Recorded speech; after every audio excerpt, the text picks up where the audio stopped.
Hope you all enjoyed the presentation.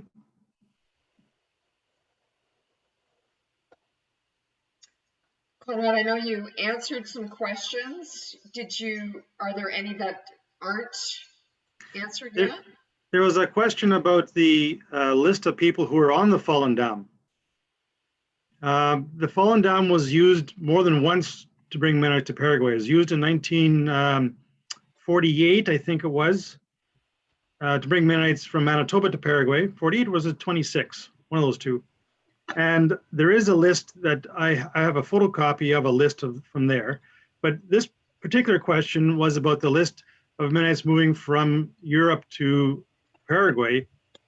I don't have a list of that group on that ship at that time, but MCC records in Akron may. And Colleen is wondering if individuals can access the archives to research family history and how. Yes, individuals can access the archives. Now, of course, during COVID, things are a little more complicated. We are allowing researchers in by appointment only. So if you're in Winnipeg, you can give me a call and we can set up a time for you to come. Winnipeg currently is in code red, so that means I can only have one person in at a time. But you can also send us an email and ask us some questions, and we can see what we can do remotely from our desk and see what we can send to you. So send me an email, info@mharchives.ca. That sounds great. And we are going to be sending out a follow-up email. So we'll have Conrad's email in that message so that if you want to contact him, you can do so. Conrad, I know there's a number of resources available online as well that people can access. Yeah, there's Mennonite historical societies and archives in all the provinces from BC to Quebec. Some of them are participating in this series, this webinar series, but each of these archives will have resources.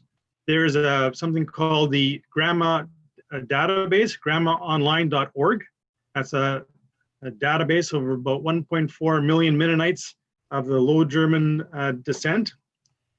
And that costs about $20 for a 2-year subscription.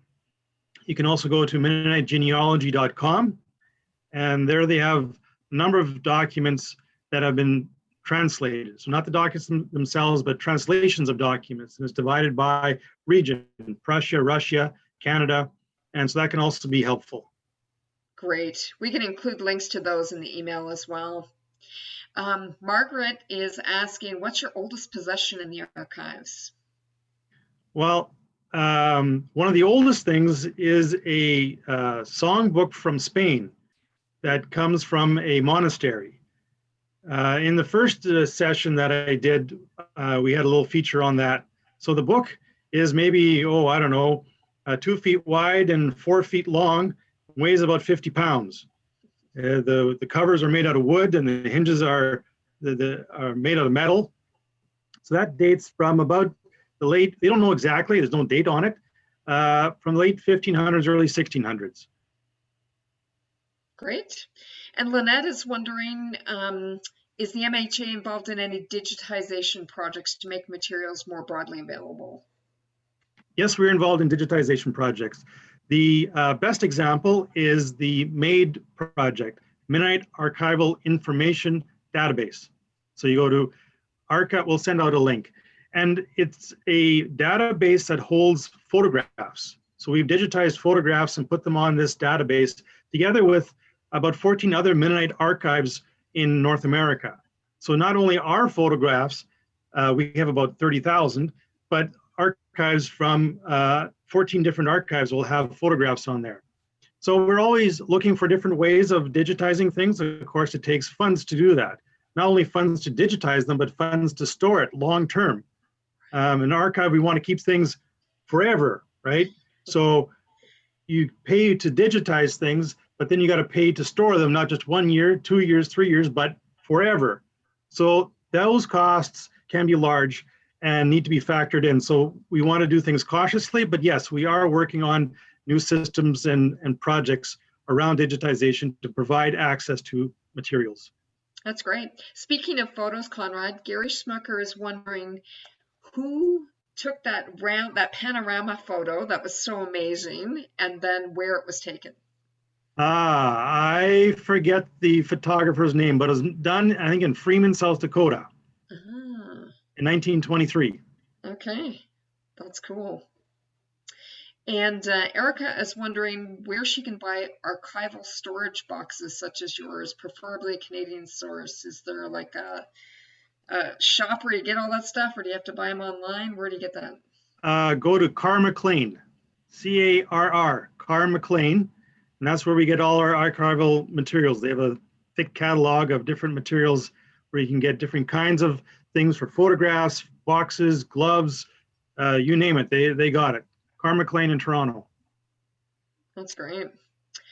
Chris Sumner is wondering, are you aware of any materials in your possession that would highlight intersections of Mennonite and Scottish settlers in Manitoba? He's of Scottish descent and he's married into a Mennonite family, and he's interested about the connections. There's an interesting story on what we call the Mennonite West Reserve, which is in the Altona-Winkler area of Manitoba. This land was set aside for a Mennonite settlement, but on the western edge, where the escarpment starts, and there's a bur oak forest there were English settlers there, squatters in a sense, and that there was a dispute about who got the land, and were these English people, and I don't know if they were Scottish or not, but they were English, did they have rights to being on the land or didn't they? And so there was this conflict called the Canuck boundary conflict that took place. And so that would be one example. And how did they settle it? Peacefully, I hope. There was some shenanigans that went on at first, but yeah, they finally came to a good compromise. That's good. And John Giesbrecht is wondering, do you collect things like clocks? Do we collect things like clocks? Yeah, that's a good question. So in my little spiel about archives, I focused a lot on original documents. And someone in the chat said, well, wait a minute, you got some newspapers there behind you. You have more of a hybrid. So archives typically focus on one-of-a-kind documents or documents that support the mandate. And so we are about the Mennonite community, and so these newspapers fit.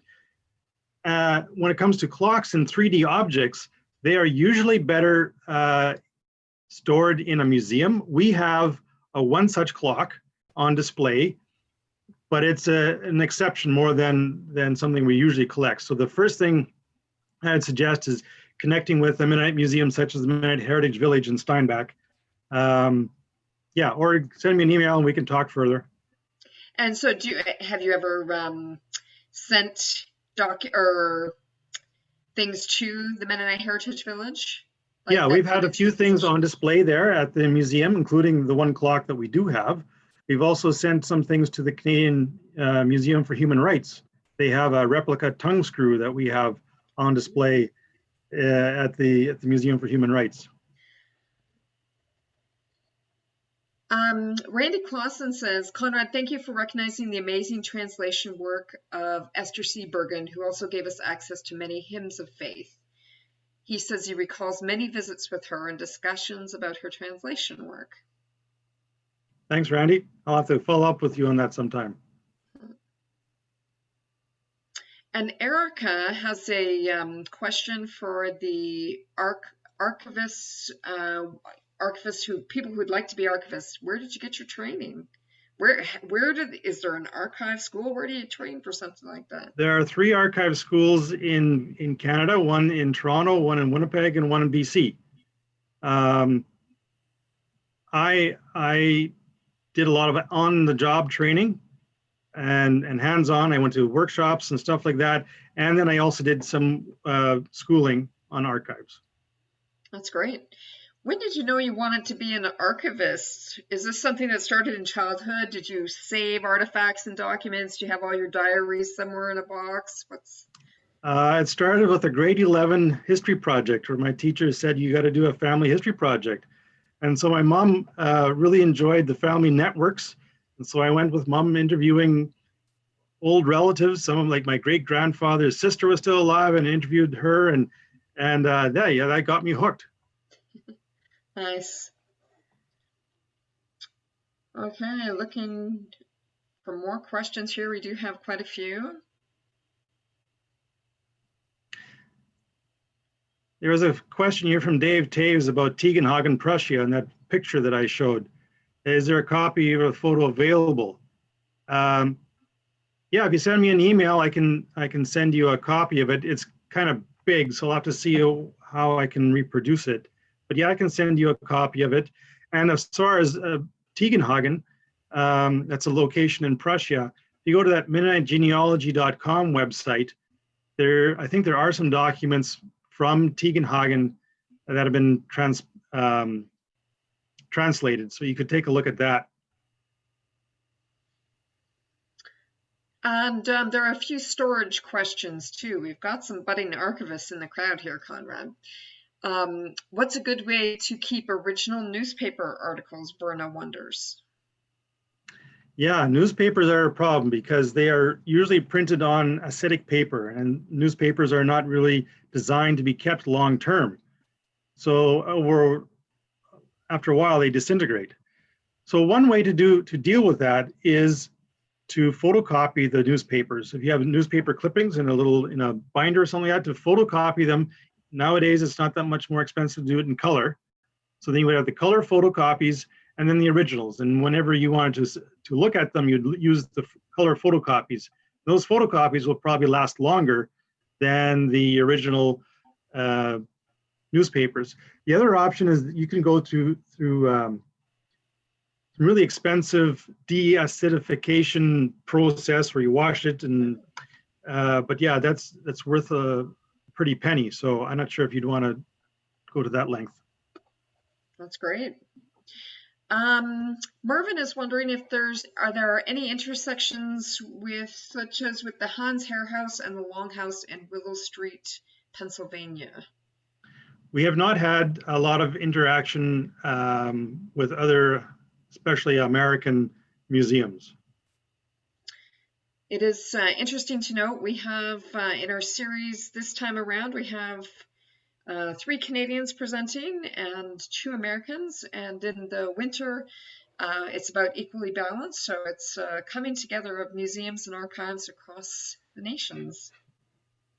Oh, Mervyn meant with the Native peoples, the Indigenous people of Manitoba and Pennsylvania.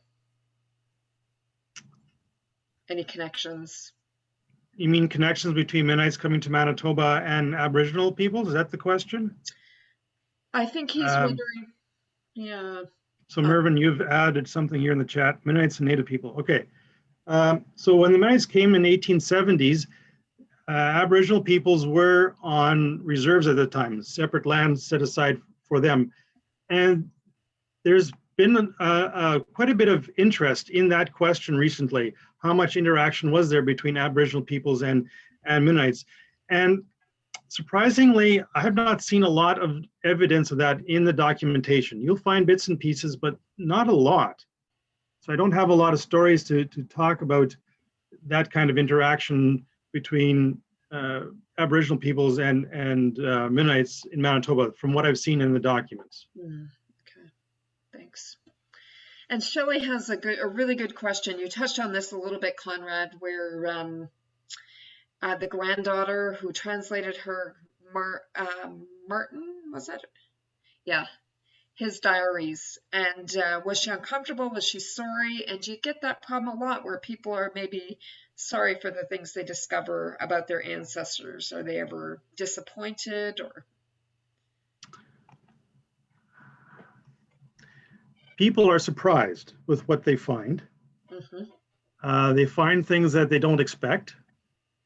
They don't always share with me how they process what they find. And I suspect there are times when they are a little bit disappointed in what they find. But we also have to remember we live in different times. Mm-hmm. I talked about context. And people living years ago are lived in a different context than we do today and different values. We can't foist, in my opinion, we can't put our values on those people of the past.